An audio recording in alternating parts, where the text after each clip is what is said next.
दोस्तों, पाकिस्तान में हालात दिन ब दिन बदतर होते जा रहे हैं। वहां के लोगों को बस यही चिंता सता रही है कि क्या वे जिंदगी भर पाकिस्तान जैसे गरीब देश में ही रहेंगे, या फिर जो कश्मीर से सटा हुआ पाकिस्तान है, जो पीओके के आसपास रहते हैं, वे यह सोचते हैं कि क्या उन्हें भारत में मिल जाना चाहिए।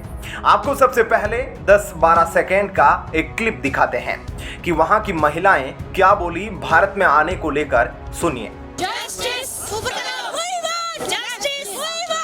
हमारी मदद करें। इंडिया के जो प्राइम मिनिस्टर है मोदी साहब, हमारे लिए कुछ कीजिए सर, काइंडली हम बेग करते हैं। तो आपने सुना दोस्तों इस 15 सेकेंड की क्लिप में कि कैसे यहाँ की महिलाएं बेबस है कि वह पाकिस्तान जैसे गरीब देश को छोड़कर भारत में आ जाए। और यह कोई पहली बार नहीं, इस तरह से ना जाने कितनी बार पाकिस्तान में मुहिम चली है कि we want to join in India. तो आप समझ सकते हैं कि पीओके के लोग भी यही चाहते हैं कि हम भारत में मिले। लेकिन इन सब के बीच जो फ्रांस में दंगे हुए हैं, क्या उन दंगों को नजर में रखते हुए इन मुस्लिमों को भारत में मिलना चाहिए? आप कमेंट करके जरूर बताइएगा, मिलना चाहिए या नहीं मिलना चाहिए। तो यह तो थी पहली खबर, और दूसरी खबर पाकिस्तान से ही आ रही है। पाकिस्तान ने जो एक भारत को बड़ा ऑफर दिया है, उस ऑफर को सुनने के बाद अब जो सोचेंगे दोस्तों मन में ही रखना, क्योंकि यह जो ऑफर है उसे सुनने के बाद हर किसी की जुबान पर पाकिस्तान के खिलाफ बस वैसे ही शब्द आएंगे जो हम एक दूसरे दोस्त को नहीं बोल सकते। क्या ऑफर दिया गया है पाकिस्तान के द्वारा, उसके बारे में हम आपको डिटेल में बताते हैं।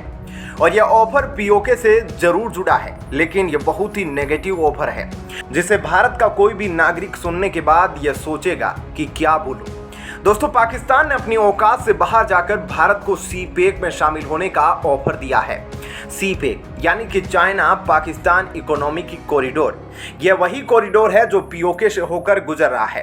शहबाज शरीफ ने कहा कि भारत को सीपेक परियोजना में अड़ंगा नहीं डालना चाहिए, बल्कि भारत को तो सीपेक परियोजना का हिस्सा बन जाना चाहिए। पाकिस्तान की हिम्मत देखिए, एक तो भारत के हिस्से पर गैर कानूनी तरीके से कब्जा कर रखा है और भारत के उसी हिस्से पर गैर कानूनी परियोजना चला रहा है, और अब उसी परियोजना के लिए भारत से समर्थन मांग रहा है। अब आपको बताते हैं कि पाकिस्तान ने यह बेवकूफ़ी वाला ऑफर भारत को क्यों दिया है। दरअसल चीन का सीपेक प्रोजेक्ट बुरी तरह से डूब रहा है। इस प्रोजेक्ट पर चीन के अरबों रुपए और इज्जत दांव पर लगी है। भारत की वजह से यह प्रोजेक्ट अब पूरी तरह से ठप पड़ गया है। पीओके और सीपेक प्रोजेक्ट पर भारत का बयान सुनकर पीओके की जनता का हौसला बढ़ गया है। पीओके की जनता अब खुद ही पाकिस्तानी सेना और चाइनीज वर्कर्स को मार मार कर भगा रही है। इसी के चलते सीपेक प्रोजेक्ट पर काम आगे नहीं बढ़ रहा। भारत ने बयान दिया था कि पाकिस्तान को जल्द से जल्द पीओके खाली करना होगा, और भारत ने यह भी कहा था कि सीपेक प्रोजेक्ट गैर कानूनी है।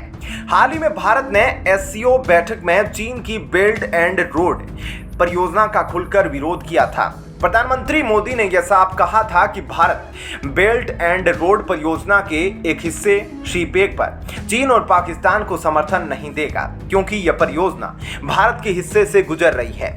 और इसी घबराहट में पाकिस्तान ने भारत से कहा कि वह सीपेक का हिस्सा बन जाए, क्योंकि पाकिस्तान को लगता है कि अगर वह भारत को लालच देगा तो भारत सीपेक पर विरोध करना बंद कर देगा। लेकिन आपको बता दें कि जिनका दिमाग ठीक से काम नहीं करता, उन्हीं को इसी तरीके के आइडियाज आते हैं, और यह आइडिया पाकिस्तान के दिमाग में आया है। ऐसे में इससे बेवकूफ़ी भरा आइडिया और क्या हो सकता है।